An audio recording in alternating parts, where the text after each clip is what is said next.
리더십은 조직의 목표를 달성하도록 구성원에게 영향력을 발휘하는 과정이다. 그런데 어떤 지도자가 효과적인지는 지도자만 보고 판단할 수 없다. 지도자가 처한 상황과 구성원의 상태에 따라 효과적인 지도성이 달라질 수 있기 때문이다. 상황을 중심으로 설명하는 이론에는 피들러의 상황 지도성 이론, 허쉬와 블렌차드의 상황적 지도성, 커와 저미어의 리더십 대용 상황 이론이 있다. 피들러는 지도자의 리더십 유형과 상황이 서로 맞아야 한다고 보았다. 허쉬와 블렌차드는 구성원의 성숙 수준에 따라 지도자의 행동이 달라져야 한다고 보았다. 커와 저미어는 어떤 상황에서는 지도자의 리더십이 다른 요인으로 대체되거나 억제될 수 있다고 설명했다. 먼저 피들러의 상황 지도성 이론이다. 피들러는 상황을 체계적으로 반영한 초기의 대표적인 지도성 이론을 제시했다. 이 이론에 따르면 집단의 과업성과는 지도자의 리더십 유형과 상황의 호의성이 얼마나 잘 맞느냐에 따라 달라진다. 리더십 유형에는 관계 지향형과 과업 지향형이 있다. 이 유형은 LPC 척도로 구분한다. LPC는 최소 선호 동료, 다시 말해 지금까지 함께 일했던 사람 가운데 가장 함께 일하기 어려웠던 동료를 평가하는 척도다. 최소 선호 동료도 비교적 좋게 평가해 LPC 점수가 높게 나오면 관계지향적 지도자로 본다. 제시된 분류 기준으로는 64점 이상이다.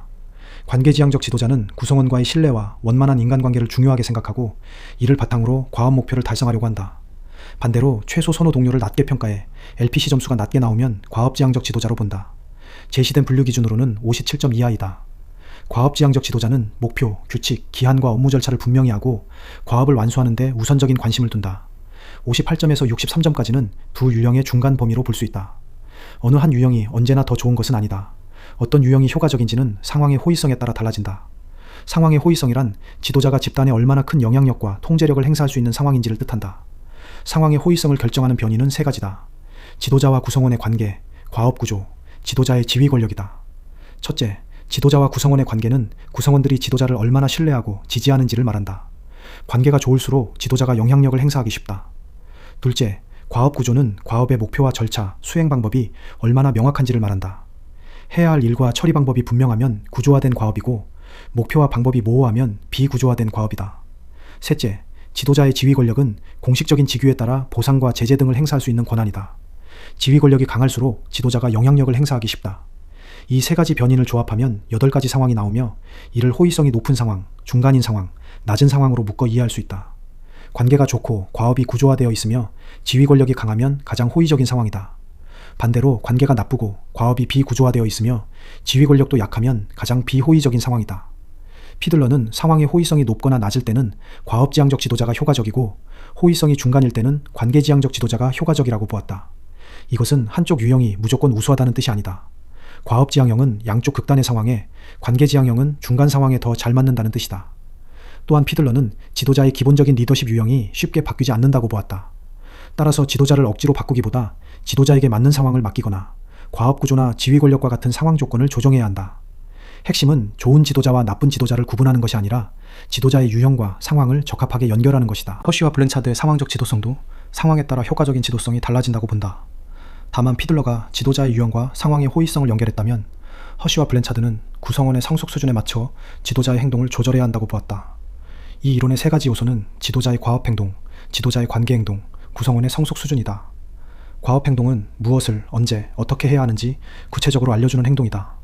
관계 행동은 구성원의 의견을 듣고 격려하며 의사결정에 참여시키는 행동이다.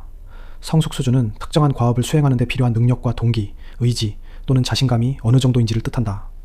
여기서 성숙 수준은 한 사람에게 고정된 특성이 아니다. 같은 교사도 익숙한 수업에서는 성숙 수준이 높지만 처음 맡은 행정 업무에서는 낮을 수 있다. 따라서 사람 자체가 아니라 그 사람이 맡은 구체적인 과업을 기준으로 판단해야 한다. 성숙 수준은 M1부터 M4까지 4단계이고 여기에 지시형, 지도형 또는 설득형, 지원형 또는 참여형, 위임형이 차례로 연결된다. M1은 능력과 동기가 모두 낮은 상태다. 이때는 지시형 지도성이 효과적이다.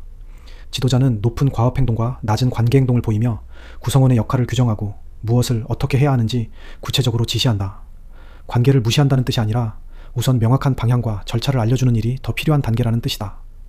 M2는 동기와 의지는 높지만 능력이 낮은 상태다. 이때는 지도형 또는 설득형 지도성이 효과적이다. 지도자는 높은 과업 행동과 높은 관계 행동을 함께 보인다. 해야 할 일을 구체적으로 알려주면서 쌍방적 의사소통을 하고 지도자의 결정과 방향을 설명하며 피드백을 제공한다. M3는 능력은 높지만 동기나 자신감이 낮은 상태다. 이때는 지원형 또는 참여형 지도성이 효과적이다. 과업을 수행할 능력은 있으므로 방향을 계속 지시할 필요는 적다. 대신 낮은 과업 행동과 높은 관계 행동을 보이며 구성원을 의사결정에 참여시키고 구성원의 의견을 반영해 동기와 자신감을 높인다. M4는 능력과 동기가 모두 높은 상태다. 이때는 위임형 지도성이 효과적이다. 지도자는 과업 행동과 관계 행동을 모두 낮추고 구성원에게 과업과 결정권, 책임을 위임한다.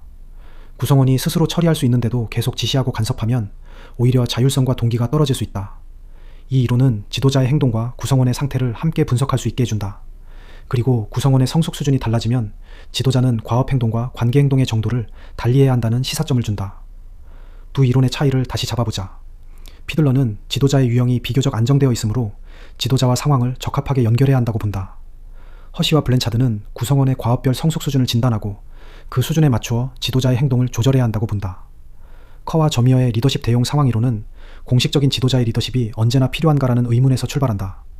이 이론에서는 구성원 특성, 업무 또는 과업 특성, 조직 특성에 따라 지도자의 리더십이 대체되거나 억제될 수 있다고 본다. 여기서 구분해야 할 것은 대용 상황과 억제 상황이다. 대용 상황은 어떤 요인이 지도자의 영향력을 대신해 지도자의 행동을 불필요하게 만드는 상황이다. 억제 상황은 지도자가 영향력을 발휘하려 해도 그 영향력을 약화하거나 무력화하는 상황이다. 예를 들어 경험과 전문성이 높은 교사는 교장이 업무 방법을 하나하나 지시하지 않아도 스스로 판단해 업무를 수행할 수 있다. 이때 교사의 전문성은 지도자의 지시적 지도성을 대신하는 대용 상황이 된다. 과업이 명확하게 구조화되어 있거나 과업에서 충분한 만족감을 얻는 경우, 구성원들의 단결력이 강해 서로 돕는 경우도 지도자의 일부 역할을 대신할 수 있다. 반면 지도자에게 우수한 교사를 보상할 권한이 없다면 지도자가 보상을 약속해도 영향력을 발휘하기 어렵다. 이것은 권한 부족으로 지도자의 행동이 막힌 억제 상황이다. 지도자가 제공하는 보상에 구성원들이 관심이 없는 경우도 보상이 영향력을 발휘하지 못하므로 억제 상황이다. 이 이론은 지도자의 똑같은 행동이 어떤 상황에서는 효과를 내지만 다른 상황에서는 효과를 내지 못하는 이유를 설명해준다. 구성원의 능력이 높고 과업이 만족스러우며 조직이 탄탄하면 공식적인 지도자의 영향력이 크게 필요하지 않을 수 있다. 다만 학교는 매우 복잡한 조직이므로 모든 상황을 대용 상황과 억제 상황으로 단순하게 나누어 적용하기는 어렵다. 새 이론을 연결해보자. 피들러는 지도자의 유형과 상황의 적합성을 강조한다. 허시와 블렌차드는 구성원의 성숙 수준에 맞춘 지도 행동을 강조한다. 리더십 대용 상황 이론은 지도자의 영향력을 대신하거나 억제하는 상황을 설명한다.